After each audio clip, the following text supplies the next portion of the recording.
freedom isn't the result of wealth. It's the foundation. Welcome to Wealth Independence, where freedom leads and real wealth follows through battle-tested strategies, hard-won lessons, and real-world experience. You'll discover how to accelerate your path to true financial independence. And now your hosts, Dustin Bailey and Adam Penn. All right, welcome back to the Wealth Independence Podcast, where freedom leads and real wealth follows. I'm Dustin Bailey, and I have with me today, as always, Adam Penn. How you doing, Adam? Doing good. I just thought of an episode for a show. It's kind of off topic. It's finance related. We could talk about credit cards. Credit cards, okay. We both, we love bonus points on credit cards and whatnot. And we hopped on a call the other day and talked for 20 minutes before we were supposed to talk about what we were supposed to talk about. Just talking about our Amex Platinum cards benefits because they all changed. That's interesting. Okay, so here's the thing. If you're listening and you want to hear about that, write in, let us know. wealthindependencepod.com. We got a contact form. Tell us you want to hear about credit cards, and we'll record the credit card episode that has nothing to do with real estate investing. But I definitely have some opinions on this. So after having done the credit card rewards game for over a decade now, I have some. I think it's great. So.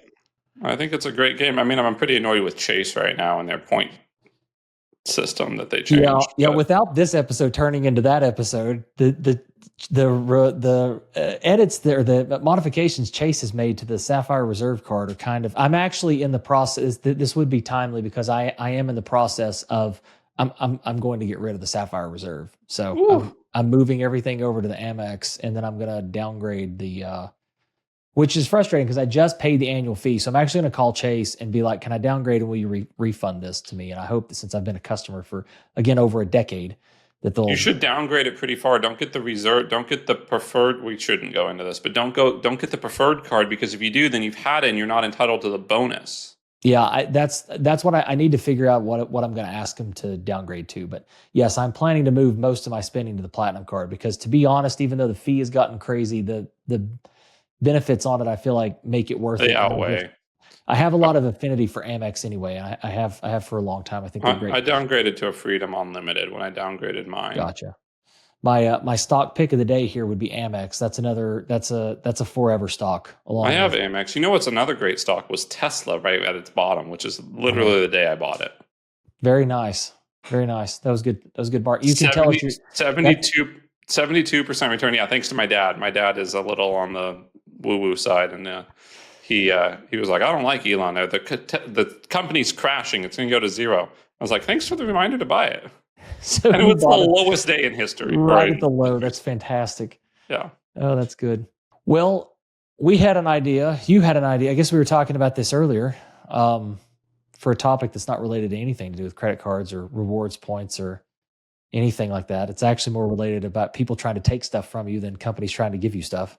Which should be, before I say this, we'll say the topic, which is asset protection. But it would be interesting to know what Elon Musk does for asset protection, right? Because he's very public. I wonder how much of his stuff is private, or hidden. I would imagine he's got a lot of stuff in family office, right? Yeah. And whether or not they're public, whether it's a very well-known family office or not, but he's somewhat private, right?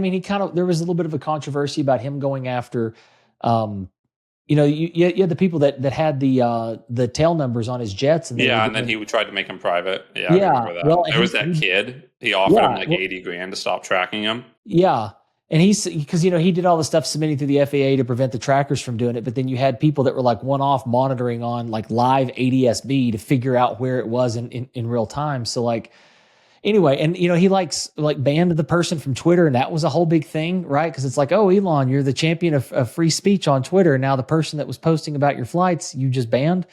So anyway, this is a somewhat relevant lead into this topic because it talks about privacy, right? And you got people even very maybe even more so, high-profile individuals want some privacy in those certain aspects of their life, particularly as it relates to their wealth. And I think that's a part of asset protection. You have the privacy. This was actually a comment that I meant to tell you earlier, Adam, where you're talking about how certain things are obfuscated and you do have some structure designed for that. And I can remember that one of my early conversations with asset protection attorney Kevin Day, he told me it was like 80% of asset protection is just making sure that stuff doesn't, like, people don't find stuff out. Like, it's not like it's truly hidden. Like, someone, if they knew what to search for, they could find it. It's just making sure that they like can't connect certain dots. And so I think that's a thing to keep in mind here, is that some of this, coming from a more security background, we talked about security by obscurity, right? And that was not true security. You didn't want to do that. And that wasn't, it might make you feel safe, but you weren't actually safe. And I think that's not the case when it comes to asset protection, where the more that you can do to increase things on the privacy side helps increase the overall safety and the protection of the actual assets. I think there's a handful of places we can start off with this. I don't think we want to go incredibly deep on it. We'll probably link in the show notes an asset protection firm that we like using, that a lot of our friends have used. It's called Tresp Day and Associates. And as Dustin mentioned, he was talking to Kevin Day, who's one of the kind of leaders in domestic asset protection and foreign asset protection under the some laws when the Hague Convention was signed really kind of formed a lot of the stuff around how modern day asset protection works. But I think there's tons of levels to it, right? There's, I think the simplest one is just LLCs, right? And you're never doing any of this to hide from a creditor per se or anything like that. Like, by the time, Kevin always said, by the time you're in a lawsuit or you're getting sued or there's a judgment against you, you're way past the point of like asset protection, right? Because those creditors have real assets to go after. Let's just say you own an entire empire in your personal name and someone sues you for part of it. It's all kind of open. So I think the first thing is siloing in, so you can kind of protect certain assets. And like I said, I don't want to go super in depth in this. I mean, I think Dustin and I could both go fairly in depth in this, and we kind of were having a conversation right before this about some stuff, and we were like, let's do an episode on that. And but we want to keep it high level so it's useful for people, and so we'll just start with talking about silos. And I think the very beginning is, you think about LLCs, right? LLCs are pretty simple to create. In most states, they're incredibly low cost. In the communist state of California, they're $800 a year as a minimum. Ask me how I really feel. Here in Tennessee, so it's not like Tennessee's not great for LLCs. Mm-mm. Anyway, and they have franchise tax and all that. Anyway, you talk to your attorneys, figure out how you want to structure things. But the first is siloing, right? So instead of having everything in your own name, maybe let's say you had, this is a large number, but it's going to make dividing it easier. Let's just say you have 100 rental properties, right? Instead of having all of those in your primary name, maybe you form 10 LLCs and put 10 properties in each LLC, and then you own those LLCs. So now if someone slips and falls in one of them and sues that LLC, as long as your formalities and stuff are right, the LLC is meant to be there to limit liability. I mean, that's what it's called. It's a limited liability company, right? So a slip and fall in one can affect the other 10 in that or the other 9 in that LLC, but they can't really go after those other ones. And so, assuming, to your point, I don't want to gloss over, assuming you don't, like, you take care of the formalities and you don't pierce the corporate veil, which is where so many, or you don't do things such that the corporate veil can be pierced, which is where so many people, they set up an LLC and think that that's it, and they don't do anything else, and then they actually feel like all the money's in their personal account still. Yeah, exactly. So there's just merely having an LLC does not like perform some sort of magical asset protection voodoo. Like, you actually have to, you got to like have the right corporate formalities. You got to have the separate bank accounts. You can't be commingling funds. Like, there's a proper way to do it. Otherwise, you completely forfeit the protection that they offer. It's not like Michael in the office just yelling, "I declare bankruptcy." It's not like, "I declare I have an LLC." So you can't just say bankruptcy, expect anything to happen. I didn't say it. I declared it. Yes, you can't just create an LLC and think now all of a sudden nobody can sue you and your personal assets are safe. That's definitely not how it works. So, but assuming you understand how they work and you follow the formalities, and you have a corporate bank account for that LLC, the money flows to that, the company signs the leases, all those things, you have some protection, right? So things are siloed. And then, back to Dustin's point of privacy, let's say there's a slip and fall and one or something happens. There's a lawsuit that ends up happening, and they sue that LLC that owns those 10 properties. To Dustin's point of privacy, you don't want them to even know that those other 90 properties are there. you don't want them to be able to go sue those LLCs or even be able to find them. Once again, not because you're hiding stuff per se, but because really they shouldn't be able to sue those, right? Maybe you have insurance that's going to deal with it or whatever. You want obfuscation, right? You don't want these. You don't want to lose the assets you've worked hard to gain. And so if you have an LLC, and let's just say it's in your home state, you could elect to be the registered agent, which means you're the one that gets served if the LLC gets sued, which means you're the name that goes on the state record. And so if you go and you pull us, an LLC up, and some of this started because we were talking about a friend's LLC, and I said, if you look, the registered agent they have a registered agent. It's great. They're using their attorney. It says, hey, attorney firm number 1 and LLC, right at 123 Main Street in Oregon. And that's great. It's an Oregon LLC. It's an Oregon registered agent. And then I don't know if you have to do this in Oregon, but in Montana and Wyoming and stuff, you don't have to. But then it lists like the secretary and the president of the company, and it lists their addresses, which was our friend's home address. So you're paying this registered agent because you're normally paying them to create this obfuscation, but then you list your name and personal residence underneath it. And so you're avoiding that obfuscation, because now someone could go search the state websites for that name, and it's going to link back to that LLC. Yep. So if you have the right registered agent, and like I said, in Wyoming, you have a registered agent, and you can name just them, like hide all your personal information. You're going to tell the registered agent most of it, but on the forms they're filing, they're just putting their information on there. Yep. So like the companies we have in Wyoming and Montana, they don't have my name anywhere on them. Literally nowhere. And so you go look up that name, and it doesn't pop up. And you use that LLC when you apply for things or when you hold title to things. And then you use the registered agent address when you apply for stuff, and all the mail goes to them, and they can either forward it to you, or like mine has a nice online portal. You log in and you see it anyway. A little technical there. But that creates obfuscation, and it creates silos. Yep. So I don't know, Dustin, where do you want to run with that? No, I mean, that's kind of the basic. And I think some people will get freaked out by the idea of having an LLC at the beginning, but it is kind of like the almost the base level for any sort of asset protection, but not every state's created the same. And there are certain states that have better privacy protections than others because of the information that they require to form the LLC, the information that they make public.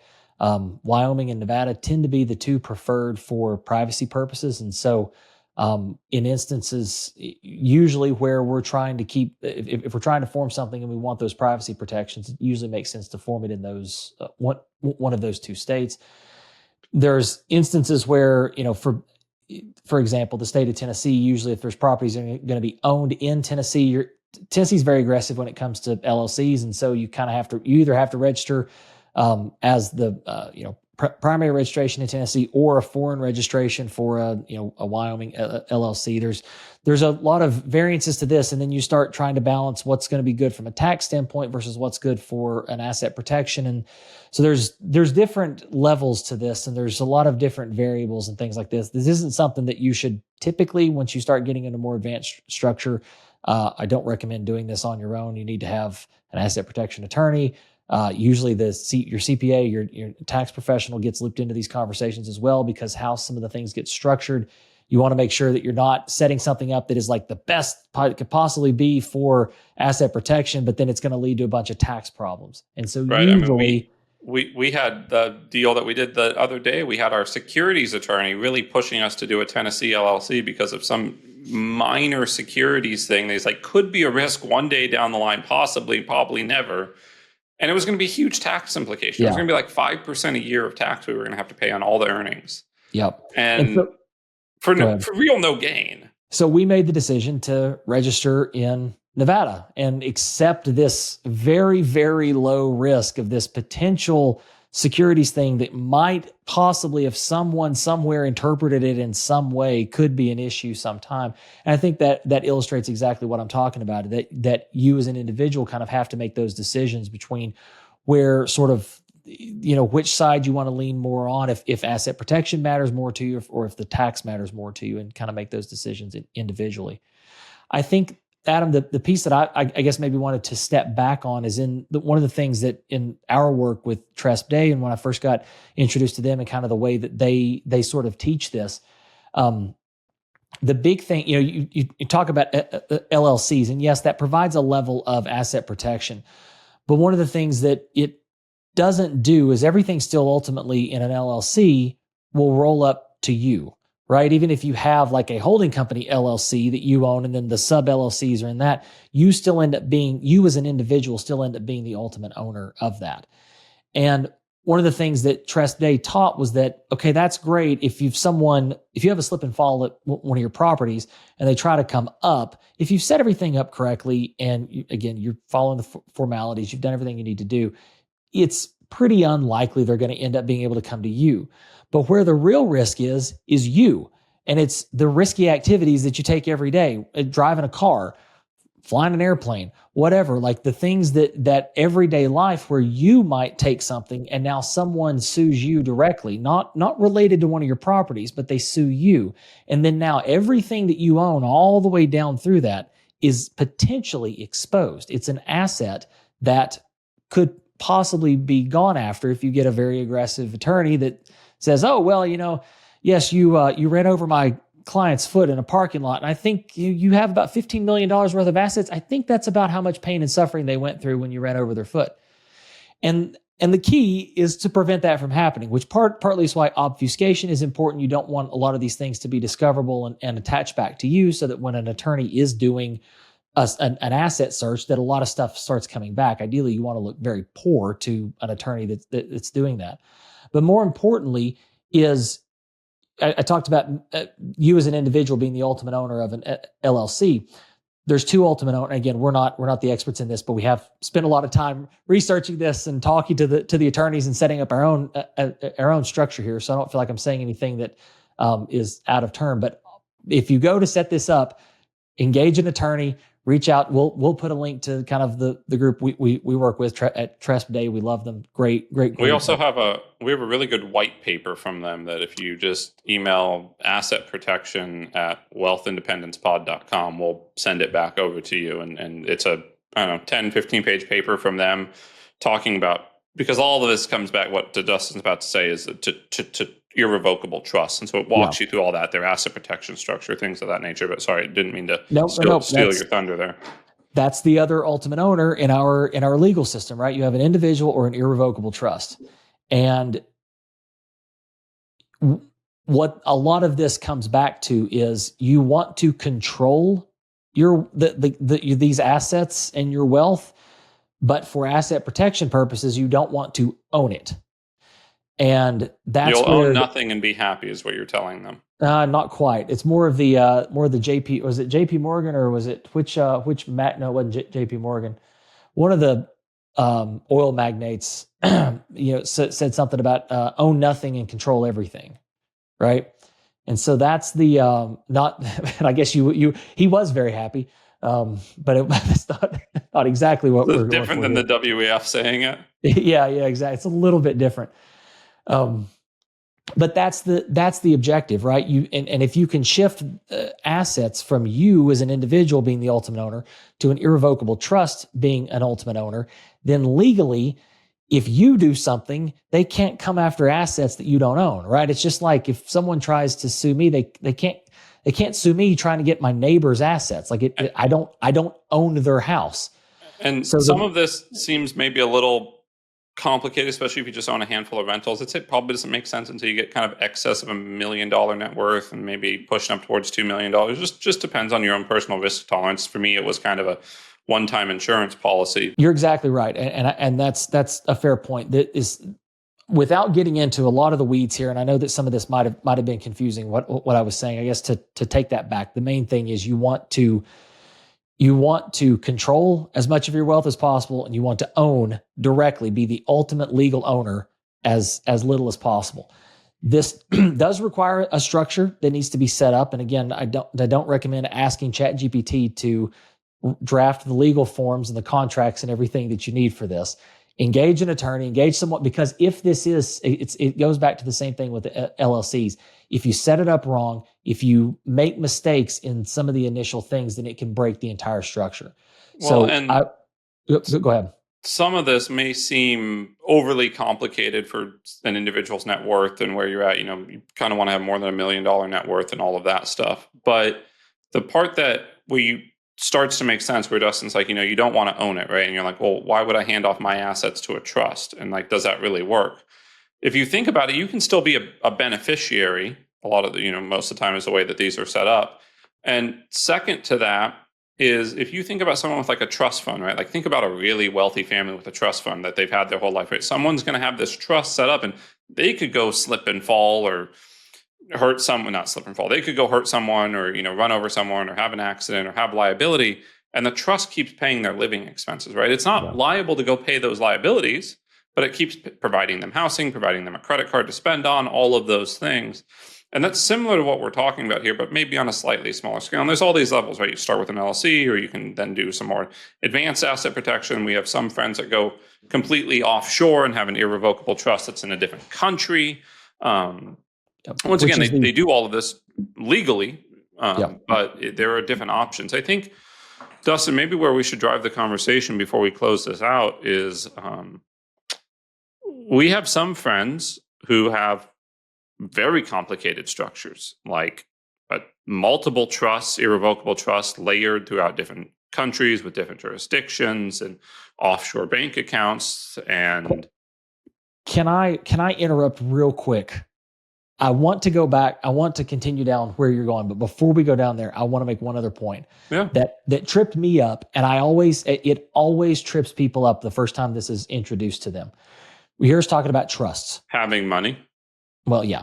That confuses you. Past that. Yeah, I know that's a little bit of a confusing thing. When we talk about a trust, a lot of the for people that understand, if you've never been exposed to trust, you kind of have to go learn about that. But the next thing is you're like, well, wait a second. If it's an irrevocable trust and I'm not the trustee, I don't feel comfortable giving control of my wealth to some other person. And now every time I want to buy or sell something, I have to go to that trustee and get their signature. It's not really how it works. It can work that way, but again, this was the thing that really tripped me up for a while until I grasp it. It's not really the trust. The trust is the ultimate owner, but the entity that takes action with all this stuff is usually a LLC that's owned by the trust or multiple LLCs. And while the LLC is owned by the trust, it is managed by you. So you still have all control. You're the one that's taken all of the actions here. So that's again a different thing when you start talking about LLC world. Ownership and management are two different things, right? Or they can be the same, but they can be separate. And so that's the one final point I want to make. When we're talking about trust, just keep in mind most of the time in this sort of structure, the actual activity is happening within an LLC that you manage. You're the manager of that LLC, so you can execute documents. You don't have to go get anyone else's permission, no one else's signature. You can take all the action that you need around all of this, making new investments, selling things, distributing cash, all that stuff, without involving the trustee of the ultimate owning trust here. So don't let that become this hang up. There's a lot of people like, well, I would never do that because I don't want my trustee having that level of control. They don't. You still retain all the control. You're not having to go to them to get permission to take all of these actions. So I want to clear that up. Okay. Now, Adam, back to the point you're going to make about we have friends and colleagues who have very, very complicated structures.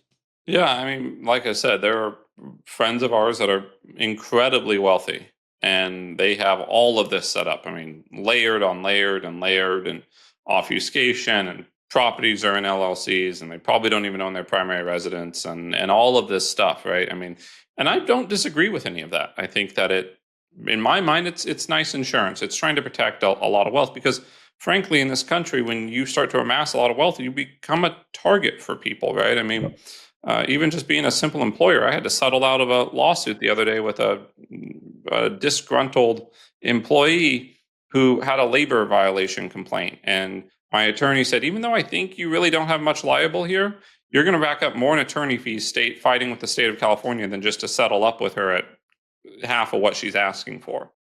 And so people will come after you. And my point with all of that is we have some friends that are super advanced, not advanced, but have super complicated structures. And then we have some that own 300 unit buildings with their personal name on it. Yeah. And we're not really sure which one's right. Yeah. I know which one I'm going to tend to lean towards. But it is funny to just see the complete opposites. I mean, it literally is night and day. Yeah. And there's some things that we have deals that we're partnering with people on. We'll go out and do, we'll go buy a small building ourselves or something, and we'll partner, and there'll be two of us that has, blah, blah, blah LLC managed by blah, blah, blah LLC, signing as authorized manager, Adam Penn. And then there'll be Adam Penn, right? It would be the other partner's name, but it would be their personal name. And you're like, are we wrong? Yeah. Did I spend tens of thousands of dollars to set up this structure, and here are these people that are significantly wealthier and more experienced than I am don't do it? But that comes back. This has to be a personal judgment call for everybody, right? Like one of the things Adam and I were talking about before we started recording here is how in some ways it can seem like this is unnecessary, but at the same time, I think, Adam, you and I both sleep pretty well at night knowing that this structure's in place. It's nice that it's done. And then it also, because you are putting so much planning into it, it builds a whole estate plan, right? It's not just protect your assets, also plan your estate. It's also plan your tax around it, right? To make sure everything's held in the most tax efficient way. Whereas like those same partners we were just talking about are constantly arguing about who gets a K1 or where something goes or what partners, because none of it exists. None of it's formalized in LLCs and partnerships such that it's just clean. If you ask me who gets a K1 for what deal, I know exactly where it goes, right? Oil Fund 1 has a K1 and it has partners, right? If there's a bill that goes to it, it goes there. If that partnership wants to invest in something else, it goes back to that partnership, right? Versus more complicated things. And I think even to a certain extent, right, like we could have, even if we had some more bigger buildings with like tick structures in place, we would have a manager there that then could delegate out to all of its partners, right? Mm-hmm. So, and I digress, but no, that's probably the best place to kind of leave this. I mean, hours and hours and hours could be spent on this topic of asset protection. I think we've hopefully scratched the surface enough to know that if it's not something you've ever looked into, I would at least encourage everyone listening to look into it, right? To see if this is a thing, and if you feel like it resonates with you, you feel like you're going to sleep better at night having a more formalized structure in place, that I would encourage you to do it. And if you look at this and you're like, no, I'm just going to keep doing everything in my own name, I have lots of insurance and that's sufficient for me, then more power to you. That's not where Adam and I land, but we know plenty of people that take that attitude, and that's fine. It again goes back to so many things. You need to know sort of what the options are, understand yourself, and understand what you're going to be comfortable with. But if you've never thought about this side of asset protection, this can be illuminating. And this idea of control versus ownership, if you've never thought about it in that way, that can open a lot of things, because a lot of times, like the example given of a slip and fall, with people who own real estate or own other assets, that's typically what they think of as something coming up through the structure to them, as opposed to something they do and now everything comes down. And I think when you start thinking about that and you realize just how much risk you're taking in everyday life, and when we live in a country, Adam referenced, where anybody can sue anybody for anything, you realize, hey, maybe it's worth taking some time to set up some structure just to ensure that if I ever piss the wrong person off and they decided they wanted to hire an attorney to go after some of this stuff, that it's not going to turn into some long protracted thing, even if you have a lot of insurance. And, it's a lot easier when you can just like stop it right at the beginning, when the person goes to the attorney and the attorney does the asset search and like, hey, this guy's broke. He doesn't actually own anything, or it looks like he's got a whole bunch of debt. And they're like, I'm sorry, this isn't worth pursuing. I'm not taking it as a contingency. Exactly. And when it just dies there, and you never hear anything more of it, that's kind of the best case scenario, instead of saying, well, it's fine, I've got insurance, and insurance will pay, and we'll be able to litigate, and insurance will pay for the litigation. It'd just be better to not go through the process whatsoever. And that's the other thing is, right, I don't even personally know how many times someone has taken a case to a litigation attorney. They've searched my records and see that I'm completely broke on paper. Yeah. Right? Legally, I am, right? There's structures in place. So, you're in debt up to your eyeballs, the way that it looks, which is something we didn't even talk about, was the whole equity stripping aspect of this. And I won't go into this now. I know we're kind of going long on this episode. I think it's worth reading the paper if it's something that's interesting to you, or upload it to ChatGPT and have it summarize it for you. Absolutely. Or ask ChatGPT about this in general, but definitely get the white paper. There's a lot of good information. Again, basic stuff. If you've never been exposed to this before, would highly encourage reading and just make a determination if it's right for you. And we can always send an intro to Trust Day and Associates. So we've got a senior member over there that we deal with, a senior partner, and so always can send you a referral so you can deal directly with them. Yes, absolutely. Anything else, Adam? No, sir. Well, this was fun. It's always good to protect your assets. That wasn't funny. Yeah, I know. All right. Well, on that disappointing note, we'll get out of here for this episode. We appreciate everybody listening as always, and just remember, where freedom leads, real wealth follows. Thanks, y'all. Thanks for joining us on Wealth Independence. This show is for informational purposes only and is not financial, investment, legal, or tax advice, and does not constitute an offer to buy or sell securities. All investments carry risk, and investors should always conduct thorough due diligence and consult with qualified professionals before investing. Until next time, remember, freedom leads and real wealth follows.